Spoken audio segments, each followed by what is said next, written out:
வணக்கம். இந்திய நேரப்படி மதியம் 1:30 மணி செய்திகள்.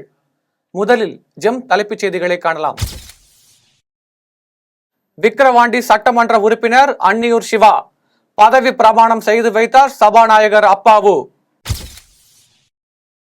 காவிரி நீர் விவகாரம் அனைத்து சட்டமன்ற கட்சி தலைவர்களின் கூட்டத்தில் முதலமைச்சர் மு.க.ஸ்டாலின் பங்கேற்பு. மதுரையில் நாம் தமிழர் கட்சி நிர்வாகி வெட்டி படுகொலை. தமிழகம் முழுவதும் போராட்டம் வெடிக்கும் என சீமான் ஆவேசம். 100 கோடி ரூபாய் நில அபகரிப்பு வழக்கு முன்னாள் அமைச்சர் எம்.ஆர். விஜயபாஸ்கர் சிபிசிஐடி தனிப்படை போலீசாரால் கைது.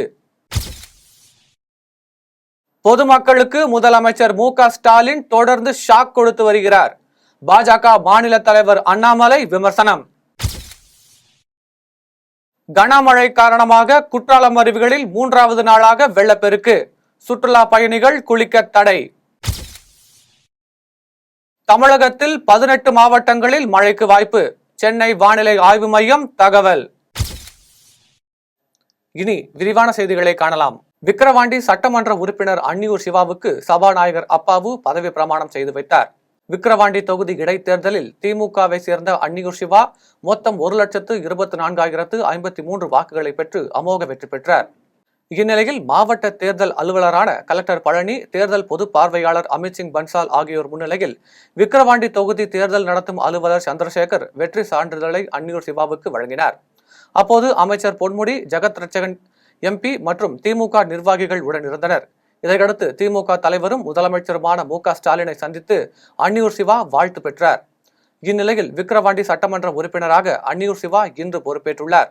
தலைமைச் செயலகத்தில் அன்னியூர் சிவாவுக்கு சபாநாயகர் அப்பாவு பதவி பிரமாணம் செய்து வைத்தார். பதவி ஏற்பு நிகழ்ச்சியில் முதலமைச்சர் மு.க.ஸ்டாலின், அமைச்சர் துரைமுருகன், பொன்முடி, திருமாவளவன் எம்பி உள்ளிட்டோர் பங்கேற்றனர். காவிரி நீர் விவகாரம் தொடர்பாக அனைத்து சட்டமன்ற கட்சி தலைவர்களின் கூட்டத்தில் முதலமைச்சர் மு.க.ஸ்டாலின் பங்கேற்றுள்ளார். காவிரி ஒழுங்காற்று குழு பரிந்துரையின்படி தமிழகத்திற்கு தண்ணீர் திறந்துவிட முடியாது என்று அறிவித்துள்ள கர்நாடக அரசுக்கு தமிழக முதலமைச்சர் மு.க.ஸ்டாலின் கண்டனம் தெரிவித்திருந்த நிலையில் நீர்வளத்துறை அமைச்சர் துரைமுருகன் தலைமையில் அனைத்து சட்டமன்ற கட்சி தலைவர்களின் கூட்டம் தலைமைச் செயலகத்தில் இன்று துவங்கி நடைபெற்று வருகிறது. கூட்டத்தில் முதலமைச்சர் மு.க.ஸ்டாலின் பங்கேற்றுள்ளார். இந்த கூட்டத்தில் தமிழ்நாடு அரசு மேற்கொள்ள வேண்டிய அடுத்த நடவடிக்கைகள் குறித்து முடிவு செய்யப்பட உள்ளது. இதில் ஆர்.எஸ். பாரதி, எஸ்.பி. வேலுமணி, ஓ.எஸ். மணியன், செல்வ பெருந்தகை, தொல் திருமாவளவன், கருநாகராஜன், கருப்பு முருகானந்தம், ஜி.கே. மணி, வேல்முருகன் உள்ளிட்டோர் கலந்து கொண்டனர். 100 கோடி ரூபாய் நில அபகரிப்பு வழக்கில் முன்னாள் அமைச்சர் எம்.ஆர். விஜயபாஸ்கரை சிபிசிஐடி தனிப்படை போலீசார் கைது செய்தனர். கரூர் மாவட்டம் மண்மங்கலம் தாலுகா குப்பிச்சிபாளையத்தை சேர்ந்த பிரகாஷ் என்பவருக்கு சொந்தமான 100 கோடி ரூபாய் மதிப்பிலான நிலத்தை அதிமுக முன்னாள் அமைச்சர் எம்.ஆர். விஜயபாஸ்கர் போலியாக பத்திரப்பதிவு செய்து கொலை மிரட்டல் விடுத்ததாக கரூர் காவல் நிலையம் மற்றும் எஸ்பி அலுவலகத்தில் புகார் அளிக்கப்பட்டது. இது தொடர்பாக கரூர் மாவட்ட குற்றப்பிரிவு போலீசார் வழக்கு பதிவு செய்து விசாரித்து வந்தனர். இதையடுத்து நில மோசடி வழக்கு சிபிசிஐடிக்கு மாற்றப்பட்டது. இதனால் விஜயபாஸ்கர் கரூர் முதன்மை அமர்வு நீதிமன்றத்தில் முன்ஜாமீன் கேட்டு மனு தாக்கல் செய்திருந்தார். இந்த மனுவை விசாரித்த கரூர் முதன்மை அமர்வு நீதிபதி சண்முக சுந்தரம் எம்.ஆர். விஜயபாஸ்கரின் முன்ஜாமீன் மனுவை தள்ளுபடி செய்தார். இதனைத் தொடர்ந்து எம்.ஆர். விஜயபாஸ்கர் தலைமறைவானதை அடுத்து அவரை சிபிசிஐடி போலீசார் 15 நாட்களாக தீவிரமாக தேடி வந்தனர். இந்நிலையில் கேரளாவில் தலைமறைவாக இருந்த முன்னாள் அமைச்சர் எம்.ஆர். விஜயபாஸ்கரை தமிழக சிபிசிஐடி போலீசார் கேரளாவிற்கு சென்று கைது செய்தனர். மதுரையில் அமைச்சர் பி.டி.ஆர். பழனிவேல் தியாகராஜன் வீட்டில் அருகே நாம் தமிழர் கட்சி நிர்வாகி வெட்டி படுகொலை செய்யப்பட்ட சம்பவம் பெரும் பரபரப்பை ஏற்படுத்தியுள்ளது. மதுரை மாவட்டம் செல்லூர் பகுதியை சேர்ந்தவர் பாலசுப்ரமணியன். இவர் நாம் தமிழர் கட்சியின் மதுரை வடக்கு மாவட்ட துணை செயலாளர் பொறுப்பு வகித்து வந்தார். இந்த நிலையில் இன்று அதிகாலை செல்லூர் பகுதியில் பாலசுப்ரமணியன் நடைபயிற்சியில் ஈடுபட்டுக் கொண்டிருந்தார். அப்போது அரிவாள், கத்தி உள்ளிட்ட பயங்கர ஆயுதங்களுடன் 4 பேர் கொண்ட கும்பல் அவரை வெட்ட முயன்றனர். இதை கண்டு அதிர்ச்சி அடைந்த அவர் தப்பி ஓட முயன்றார். ஆனாலும் அந்த கும்பல் ஓட விரட்டி அமைச்சர் பி.டி.ஆர். பழனிவேல் தியாகராஜன் வீட்டில் அருகே அவரை படுகொலை செய்தது. இவர் மீது சில குற்ற வழக்குகள் உள்ளதால் முன்விரோதம் காரணமாக இந்த படுகொலை நடந்துள்ளதா என போலீசார் விசாரித்து வருகின்றனர். அத்துடன் தப்பி ஓடிய கொலையாளிகளை தேடும் பணியில் போலீசார் ஈடுபட்டு வருகின்றனர். பொதுமக்களுக்கு முதலமைச்சர் மு.க.ஸ்டாலின் தொடர்ந்து ஷாக் கொடுத்து வருகிறார் என்று பாஜக மாநில தலைவர் அண்ணாமலை விமர்சித்துள்ளார். தமிழக பாஜக தலைவர் அண்ணாமலை வெளியிட்டுள்ள எக்ஸ் தள பதிவில் எதிர்க்கட்சியாக இருந்தபோது ஷாக் அடிக்கும் மின் கட்டணம் என்றெல்லாம் பேசி காணொலி வெளியிட்ட முதலமைச்சர் மு.க.ஸ்டாலின் தற்போது பொதுமக்களுக்கு தொடர்ந்து ஷாக் கொடுத்து வருவதாக விமர்சித்துள்ளார். மேலும் உடனடியாக இந்த மின்கட்டண உயர்வை திரும்ப பெற வேண்டும் என்றும், தமிழகம் முழுவதும் சூரிய ஒளி மின்சார உற்பத்தி உள்ளிட்ட மின் உற்பத்தியை அதிகரிப்பதற்கான நடவடிக்கைகளை மேற்கொள்வதோடு மாதாந்திர மின் கட்டண நடவடிக்கைகளை உடனடியாக அமல்படுத்த வேண்டும் என்றும் பாஜக சார்பாக வலியுறுத்துவதாக தெரிவித்துள்ளார். மு.க. ஸ்டாலின் காலை உணவு திட்டம் என பெயர் சூட்ட வேண்டும் என்று அமைச்சர் அன்பில் மகேஷ் தெரிவித்துள்ளார். இது தொடர்பாக அமைச்சர் அன்பில் மகேஷ் வெளியிட்டுள்ள எக்ஸ் தள பதிவில், முதலமைச்சர் காலை உணவு திட்டத்தை ஊரக பகுதிகளில் உள்ள அரசு உதவி பெறும் பள்ளிகளிலும் விரிவுபடுத்தப்பட்டுள்ளது. இதன் மூலம் புதிதாக 3995 அரசு உதவி பெறும் பள்ளிகளில் பயிலும் 2.23 லட்சம் மாணவர்கள் பயன்பெறுவார்கள். ஒட்டுமொத்தமாக 34,987 அரசு மற்றும் உதவி பெறும் பள்ளிகளில் பயிலும் 22 லட்சத்திற்கும் மேற்பட்ட மாணவர்கள் பயனடைகிறார்கள். இந்நிலையில் முதலமைச்சர் காலை உணவு திட்டத்தை மு.க. ஸ்டாலின் காலை உணவு திட்டம் எனும் பெயர் சூட்ட வேண்டும் என்றும், கடல் தாண்டி உலகம் முழுக்க இத்திட்டம் பரவ வேண்டும் என தெரிவித்துள்ளார். தொடர் மழை காரணமாக 3வது நாளாக குற்றாலத்தில் அனைத்து அருவிகளிலும் குளிக்க சுற்றுலா பயணிகளுக்கு தடை விதிக்கப்பட்டுள்ளது. மேற்கு தொடர்ச்சி மலைப்பகுதிகளில் கடந்த சில நாட்களாக பெய்து வரும் கனமழை காரணமாக தென்காசி மாவட்டம் குற்றால அருவிகளில் வெள்ளப்பெருக்கு ஏற்பட்டுள்ளது. இதன் காரணமாக கடந்த 2 நாட்களாக அருவிகளில் குளிக்க தடை விதிக்கப்பட்டுள்ளது. இந்த நிலையில் இன்றும் தொடர்ந்து மழை பெய்து வருவதால் அனைத்து அருவிகளிலும் கடும் வெள்ளப்பெருக்கு ஏற்பட்டுள்ளது. இதன் காரணமாக 3வது நாளாக அனைத்து அருவிகளிலும் குளிக்க சுற்றுலா பயணிகளுக்கு தடை விதிக்கப்பட்டுள்ளது. மேலும் பாதுகாப்பு பணியிலும் போலீசார் ஈடுபட்டு வருகின்றனர். கடலூர் அருகே முதல்வர் திட்ட முகாமை திறன்பட மேம்பாட்டுத்துறை அமைச்சர் சி.வே. கணேசன் துவங்கி வைத்தார். கடலூர் மாவட்டம் வேம்பூர் அடுத்துள்ள மங்களூரில் மக்களுடன் முதல்வர் திட்ட முகாமை தொழிலாளர் நலன் மற்றும் திறன் மேம்பாட்டுத்துறை அமைச்சர் சி.வே. கணேசன் தொடங்கி வைத்தார். இதில் பயனாளி ஒருவருக்கு இலவச வீட்டுமனை பட்டாக்கான ஆணையை வழங்கி சிறப்புரையாற்றியவர். இதில் கூடுதல் ஆட்சியர் சரண்யா, மங்களூர் ஒன்றிய சேர்மன் சுகுணா சங்கர், கோட்டாட்சியர் சையது முகமது உள்ளிட்ட உயர் அலுவலர்கள் பலர் கலந்து கொண்டனர். சேலத்தில் அரசு தொடக்கப்பள்ளி அருகே கள்ளச்சந்தையில் மது விற்பனையில் ஈடுபட்ட ஒருவரை போலீசார் கைது செய்தனர். சேலம் மாவட்டம் மேட்டூர் அருகே தொட்டில்பட்டி ஊராட்சி ஒன்றிய தொடக்கப்பள்ளி உள்ளது. அப்பகுதியில் கள்ளச்சந்தையில் மது விற்பனை நடைபெறுவதாக கருமலைக்கூடல் காவல்துறையினருக்கு ரகசிய தகவல் கிடைத்தது. தகவலின் பேரில் வந்த காவல்துறையினர் அப்பகுதியில் சோதனையில் ஈடுபட்டிருந்த போது கள்ளச்சந்தையில் மது விற்றுக் கொண்டிருந்த சேட்டு என்பவரை கைது செய்தனர். பின்னர் அவரிடம் இருந்து 39 பாட்டில்களை பறிமுதல் செய்து அவரை கைது செய்து விசாரணை மேற்கொண்டு வருகின்றனர். கரூர் அருகே அடிப்படை வசதிகளை செய்து தரக்கோரி நாம் தமிழர் கட்சியினர் மாவட்ட ஆட்சியரிடம் மனு அளித்தனர். கரூர் மாவட்டம் அரவக்குறிச்சி தாலுகா பள்ளப்பட்டி நகராட்சி நிர்வாகம் பொதுமக்களுக்கு தேவையான அடிப்படை வசதிகளை செய்து தராமலும் நகராட்சி பகுதிகளில் தெரியும் நாய்களை கட்டுப்படுத்தாமலும் உள்ளதால் பொதுமக்கள் அச்சத்தில் வாழ்ந்து வருகின்றனர். இது தொடர்பாக மாவட்ட ஆட்சியர் அலுவலகத்தில் நடைபெற்ற வாராந்திர குறைவு கூட்டத்தில் நாம் தமிழர் கட்சியின் சார்பாக மேற்கு மாவட்ட செயலாளர் வழக்கறிஞர் நன்மாறன் தலைமையில் அக்கட்சியினர் மாவட்ட ஆட்சியரிடம் புகார் மனு ஒன்றை அளித்தனர். அதில் அடிப்படை வசதிகளை செய்து தர கோரியும் நகராட்சி பகுதிகளில் தெரியும் நாய்களை கட்டுப்படுத்த கோரியும் மனு அளித்தனர். மனுவை பெற்றுக்கொண்ட மாவட்ட ஆட்சியர் தங்கவேல் உரிய நடவடிக்கை எடுப்பதாக உறுதியளித்தார். கொல்லப்பட்டி நகராட்சிக்குட்பட்ட பகுதிகளில் தொடர்ச்சியாக நாய் தொல்லைகளால் அங்கு பல்வேறு பொதுமக்களும் காலையில் பள்ளிக்கு செல்லக்கூடிய குழந்தைகளும் பெருமளவில் பாதிக்கப்பட்டிருக்கிறார்கள். இந்த நாய் பெருக்கத்தை வெறிநாய் பெருக்கத்தை கட்டுப்படுத்த கோரியும் அதேபோன்று பள்ளப்பட்டி நகராட்சிக்குட்பட்ட பகுதிகளில் சீரான குடிநீர் விநியோகம் செய்யாமல் நகராட்சி நிர்வாகம் தவிர்த்து வருகிறது.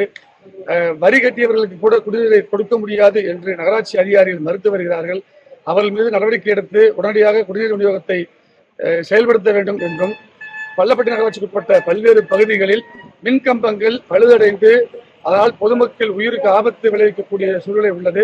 அதையும் மாற்றக்கோரி இன்றைக்கு பள்ளப்பட்டி நாம் தமிழர் கட்சியின் சார்பாக கரூர் மாவட்ட ஆட்சியரிடம் நகர செயலாளர் அஸ்ரத் தலைமையிலே இன்று மனு கொடுத்தோம். அதன் பேரில் மாவட்ட ஆட்சியர் உடனடியாக நடவடிக்கை எடுத்து சரி செய்வதாக உறுதியளித்திருக்கிறார். மயிலாடுதுறையில் காமராஜரின் 122வது பிறந்தநாள் விழாவையொட்டி அவரது சிலைக்கு காங்கிரஸ் சார்பில் மாலை அணிவித்து மரியாதை செலுத்தப்பட்டது. மயிலாடுதுறை மாவட்டத்தில் அமைந்துள்ள காமராஜர் மாளிகையில் காமராஜரின் 122வது பிறந்தநாள் விழாவையொட்டி அவரது திருவுருவ சிலைக்கு மாலை அணிவித்து மரியாதை செலுத்தப்பட்டது. இதில் மாவட்ட காங்கிரஸ் தலைவர் ராஜ்குமார் மற்றும் முன்னாள் மாவட்ட தலைவர் பண்ணை சொக்கலிங்கம் உள்ளிட்ட நிர்வாகிகள் மாலை அணிவித்து மலர்தூவி மரியாதை செலுத்தினர். தொடர்ந்து கட்சி அலுவலகத்தில் காங்கிரஸ் கொடி ஏற்றப்பட்டு தொண்டர்கள் மற்றும் பொதுமக்களுக்கு இனிப்புகள் வழங்கப்பட்டது. ஒகேனக்கலுக்கு நீர்வரத்து 19,000 கன அடியாக அதிகரித்துள்ளது. தென்மேற்கு பருவமழை காரணமாக தருமபுரி மாவட்டம் ஒகேனக்கலுக்கு நீர்வரத்து அதிகரித்துள்ளது. நேற்று மாலை 4 மணி அளவில் வினாடிக்கு 10,000 கன அடி தண்ணீர் வந்து கொண்டிருந்தது. தற்போது கபினி, கிருஷ்ணராஜசாகர் அணைகளில் இருந்து கூடுதலாக உபரி தண்ணீர் திறந்துவிடப்பட்டுள்ளதால் ஒகேனக்கலுக்கு நீர்வரத்து படிப்படியாக அதிகரிக்க தொடங்கியது. இன்று காலை நிலவரப்படி ஒகேனக்கலுக்கு 19,000 கன அடி தண்ணீர் வந்தது. இதனால் மெயின் அருவி, ஐந்தருவி உள்ளிட்ட அருவிகளில் தண்ணீர் அதிகரித்துள்ளது. தேனியில் ஒப்பந்த தூய்மை பணியாளர்கள் ஊதிய உயர்வு உள்ளிட்ட 6 அம்ச கோரிக்கைகளை வலியுறுத்தி வேலை நிறுத்த போராட்டம் நடைபெற்றது. தேனி மாவட்டம் பெரியகுளம் பகுதியில் தனியார் ஒப்பந்தத்தின் அடிப்படையில் தூய்மை பணியில் ஈடுபடுத்தப்பட்ட பெண்கள் உள்பட 70 நபர்கள் தென்கரை வள்ளுவர் சிலை பகுதியில் தரையில் அமர்ந்து தர்ணா போராட்டத்தில் ஈடுபட்டனர். தூய்மை பணியில் ஈடுபடும் நபருக்கு அரசு உத்தரவின்படி கடந்த ஆண்டு ஜூன் மாதம் முதல் நாள் ஒன்றிற்கு 609 ரூபாய் ஊதியமாக வழங்க வேண்டும். ஊழல் முறைகேட்டில் ஈடுபடும் ஒப்பந்ததாரரின் ஒப்பந்தத்தை ரத்து செய்ய வேண்டும் என்பன உள்ளிட்ட 6 அம்ச கோரிக்கைகளை வலியுறுத்தி போராட்டத்தில் ஈடுபட்டனர். 75 பேர் வேலை செய்யறாங்க. போன வாரம் 2006 2023 6வது மாதத்துல மாவட்ட கலெக்டர் எங்களுக்கு 609 ரூபா சம்பளம் அறிவிச்சிருந்தாங்க. இது வரைக்கும் இந்த சம்பளம் எங்களுக்கு கிடைக்கல. நாங்கள் ரொம்ப கஷ்டப்படுறோம். இந்த சம்பளத்தை கேட்டால் இஎஸ்சிபி பிடிச்சிருக்கேன் அப்படின்றாங்க. அவங்க எங்களுக்கு அதுக்குண்டான கணக்கு வழக்கு எதுவும் சொல்ல மாட்டாங்க. உபகரணங்கள் வாங்கி தரல. உபகரணங்கள் ஒரு சில மெடிக்கல் செக்கப் எதுவும் பண்ணலை. இது வரைக்கும் நம்ம ரொம்ப சிரமப்பட்டு இருக்கோம். புலவட்டிகளை காப்பாற்றது ரொம்ப கஷ்டமாக இருக்குது. 400 ரூபாயும் சம்பளம் போட்டு விடுறாங்க. நாங்கள் ரொம்ப வறுமையில் வாடுறதுனால இப்போ நாங்கள் எங்கள் சங்கத்தில் இருந்து கூப்பிட்டு நாங்கள் எங்கள் சம்பளத்தை கேட்டு போராடிட்டு இருக்கோம். மதுரை கப்பலூர் சுங்கசாவடியில் உள்ளூர் வாகனங்களுக்கு கட்டண விலக்கு அளிப்பது தொடர்பாக பேச்சுவார்த்தை நடத்தப்பட்டது. மதுரை மாவட்ட ஆட்சியர் அலுவலகத்தில் அமைச்சர் மூர்த்தி, ஆட்சியர் சங்கீதா மற்றும் தேசிய நெடுஞ்சாலைத்துறை அதிகாரிகள், கப்பலூர் தொழிற்பேட்டை நிறுவனத்தர் உள்ளிட்டோர் முத்தரப்பு பேச்சுவார்த்தையில் ஈடுபட்டனர். அப்போது கப்பலூர் சுங்கசாவடியில் உள்ளூர் வாகனங்களுக்கு மீண்டும் கட்டண விலக்கு அளிப்பது தொடர்பாக பேச்சுவார்த்தை நடைபெற்றது. பேச்சுவார்த்தைக்கு பின்னர் கப்பலூர் தொழிற்பேட்டை தலைவர் ரகுநாத ராஜா அளித்த பேட்டியில் தேசிய நெடுஞ்சாலைத்துறை செயலாளருடன் அடுத்த வாரம் மீண்டும் பேச்சுவார்த்தை நடைபெற உள்ளது என தெரிவித்தார். தொடர்ந்து பேசிய அவர் இவ்வாறு தெரிவித்தார். வர்ற அடுத்த ஒரு வாரத்துக்கு அவங்க செக்ரட்டரி நகாயோட செக்ரட்டரி சென்னைக்கு வர்றாங்க. ஸோ அவங்க பேச்சுவார்த்தை பேசி ஒரு நிரந்தர தீர்வுக்கு தமிழக அரசு பேச்சுவார்த்தை நடத்துறதுக்கு எத்தனை இது பண்ணணுமோ, அதை எஃபோர்ட்ஸ் எடுக்கணுமோ அதை எடுக்கிறாங்க. ஸோ மீன் டைம் இந்த இருக்கிற வரைக்கும் எக்ஸிஸ்டிங் வெஹிக்கிள்ஸுக்கு இது நாள் வரைக்கும் எப்படி இலவசமாக இது கிராஸ் பண்ணிட்டு இருந்தாங்களோ, அதே இது மந்த்லி பாஸ் எந்த விதமான பேமெண்ட்டும் இல்லாமல் கிராஸ் பண்ணிட்டு இருந்தாங்களோ அதே இது தொடரும் அப்படிங்கிறத இப்போதைக்கு சொல்லியிருக்கிறாங்க. அதை என்ஷூர் பண்ணுறதுக்காக லோக்கல் வெஹிக்கிள்ஸுக்கும் சரி, கப்பலூர் தொழிற்பேட்டை வெஹிக்கிள்ஸுக்கும் சரி ஒரு லிஸ்ட்டை அந்த ரியலாக யாரெல்லாம் அந்த நகாய ரோடை யூஸ் பண்ணலையோ அவங்க அந்த வெஹிக்கிள்ஸ் எல்லாம் ஒரு லிஸ்ட்டு கொடுங்க. லிஸ்ட்டு ஆர்டிஓ மூலியமாக கலெக்டருக்கு சப்மிட் பண்ணுங்க. அதை அந்த டெம்பரவரியாக அவங்களுக்கு செலவு கொடுக்கறதுக்கு உண்டான வேலைகளை நாங்கள் பார்க்குறோம் அப்படின்னு சொல்லியிருக்கிறாங்க. ஸோ அதுதான் இன்னைக்கு எடுக்கப்பட்ட ஒரு தீர்மானம். உளுந்தூர்பேட்டையில் திரௌபதி அம்மன், மாரியம்மன், முருகர், விநாயகர் கோவிலில் கும்பாபிஷேகம் சிறப்பாக நடைபெற்றது. விழுப்புரம் மாவட்டம் திருவெண்ணைநல்லூர் தாலுகா கருவேப்பிலை பாளையத்தில் ஸ்ரீ திரௌபதி அம்மன், ஸ்ரீ மாரியம்மன் ஆலயம் அமைந்துள்ளது. இந்த ஆலயத்தில் கும்பாபிஷேகத்தை ஒட்டி மங்கள இசை முழங்க ஸ்ரீ கணபதி பூஜை, கணபதி ஹோமம், லட்சுமி ஹோமம், தீபாராதனை நடைபெற்றது. நிகழ்ச்சியானது முன்னாள் சட்டமன்ற உறுப்பினர் ஞானமூர்த்தி தலைமையில் நடைபெற்றது. இதில் திருநாவலூர் முன்னாள் ஒன்றிய குழு பெருந்தலைவர் வசந்தவேல், முன்னாள் ஒன்றிய குழு பெருந்தலைவர் ராஜாமணி, முன்னாள் தலைவர் அன்பரசு உள்ளிட்டோர் கலந்து கொண்டனர். மாதவரத்தில் உள்ள கன்னியம்மன் ஆலயத்தில் தீமிதி திருவிழா வெகு விமர்சையாக நடைபெற்றது. சென்னை மாதவரம் தொகுதி சோழவரம் ஒன்றிய நல்லூர் கிராமத்தில் கன்னியம்மன் ஆலயம் அமைந்துள்ளது. இந்த ஆலயத்தில் 16ஆம் ஆண்டு தீமிதி திருவிழா ஆலய நிர்வாகிகள் மற்றும் கிராம பொதுமக்கள் ஏற்பாட்டில் நடைபெற்றது. முன்னதாக கணபதி பூஜையுடன் கொடியேற்றுதல், பால்குடம் கெடுத்தல், கூழ் வார்த்தல், காப்பு கட்டுதல், கரகம் எடுத்தல், பொங்கல் வைத்தல் உள்ளிட்ட பல்வேறு சிறப்பு பூஜைகள் நடைபெற்றது. பின்னர் காப்பு கட்டிய பக்தர்கள் தீக்குண்டத்தில் இறங்கி தங்களது நேர்த்திக்கடனை செலுத்தினர். இதைத் தொடர்ந்து அம்மனின் திருவீதி உலா நடைபெற்றது. இதில் திரளான பக்தர்கள் கலந்து கொண்டு சுவாமி தரிசனம் செய்தனர். இனி வருவது விளையாட்டுச் செய்திகள்.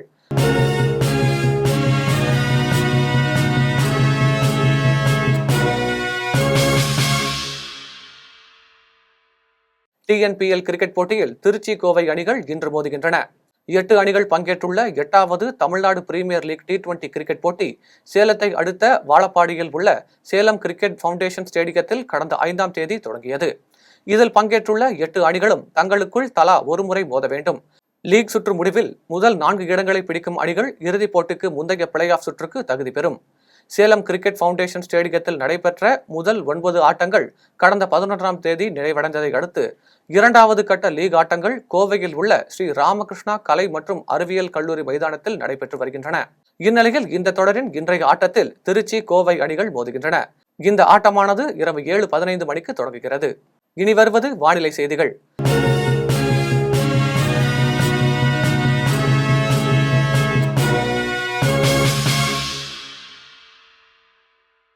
தமிழகத்தில் 18 மாவட்டங்களில் மழைக்கு வாய்ப்பு இருப்பதாக சென்னை வானிலை ஆய்வு மையம் தெரிவித்துள்ளது.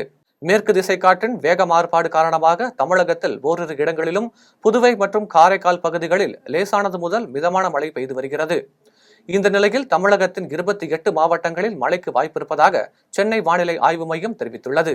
அதன்படி நீலகிரி, தேனி, கோயம்புத்தூர், வேலூர், ராணிப்பேட்டை, விழுப்புரம், கடலூர், பெரம்பலூர், அரியலூர் மாவட்டத்திலும் திருச்சி, தஞ்சாவூர், திருவாரூர், மயிலாடுதுறை, நாகப்பட்டினம், கன்னியாகுமரி உள்ளிட்ட 18 மாவட்டங்களில் அடுத்த 3 மணி நேரத்தில் மிதமான மழைக்கு வாய்ப்பு இருப்பதாக வானிலை ஆய்வு மையம் தெரிவித்துள்ளது. இனி வருவது தங்கம், வெள்ளி மற்றும் பங்குச்சந்தை நிலவரம்.